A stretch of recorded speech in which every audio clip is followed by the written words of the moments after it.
పెద్దలు కాపరెడ్డి గారు, తర్వాత ప్రస్తుతం ఎమ్మెల్యే మా తమ్ముడు వీళ్ళపల్లి శంకర్ గారు, తర్వాత పెద్దలు నాగిల గోపాల్ గారు, జగదన్న గారు, వెంకటరామరెడ్డి గారు, వేరు పేరు రిపోర్టర్స్కు, మీడియా వారికి, ఎలక్ట్రానిక్ మీడియా వారికి ధన్యవాదాలు.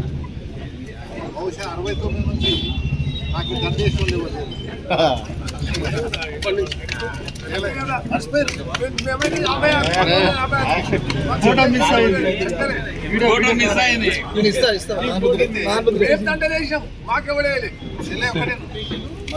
రెండు మాటలు చెప్తే ఎక్కువ చెప్పాలి.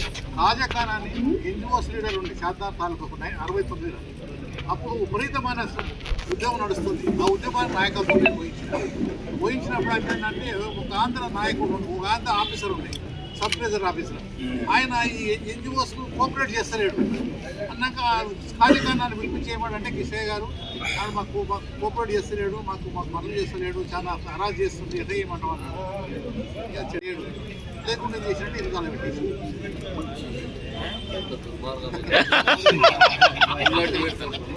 ఆర్సన్ కేసు కింద ఆర్సన్ కేసు కాలబెట్టే కేసు కింద అది ఇప్పుడు కాలేదు, ఇంకా బుక్ అయింది. బుక్ అయినాక ఏమైందంటే వీళ్ళు చచ్చిపోయాడు. ఎల్లారెడ్డి ఇంట్లో 1 మంత్ పెట్టుకున్నాం, తల్లి అన్న పెట్టి 1 మంత్ భయపడిపోతుంది. తర్వాత అక్కడికి వెళ్ళి ఏమైందంటే హుషారు చేసి ఇక వాళ్ళు మొత్తాన్ని తెలుసుకున్నారు, ఎవడి కేసు చేసినా తెలుసుకున్నారు. అప్పుడు నాకు ఫస్ట్ చివరస్తకి ఊళ్ళోకి వచ్చి ఇక్కడ వస్తుంటే ఒక ఏఎస్ఐ నానబెట్టు ఒక్క నిమిషం సార్ పెట్టి వారు అంటారు అరెస్ట్ అన్నాడు, అంతే. దాని తర్వాత సైకిల్ వాళ్ళు జైల్లో పెట్టారు 3 నెలలు పెట్టిన తర్వాత ఆడికి వెళ్ళి సురక్షలు పంపిరు తిట్టిండ్రు. ఎందుకు సంఘటన ఎందుకు వస్తుందంటే అక్కడ నేను అన్కాన్షియస్ అయిపోయిన 10 రోజులు. నా శరీరం నా దగ్గర లేదు, హాస్పిటల్ వేసి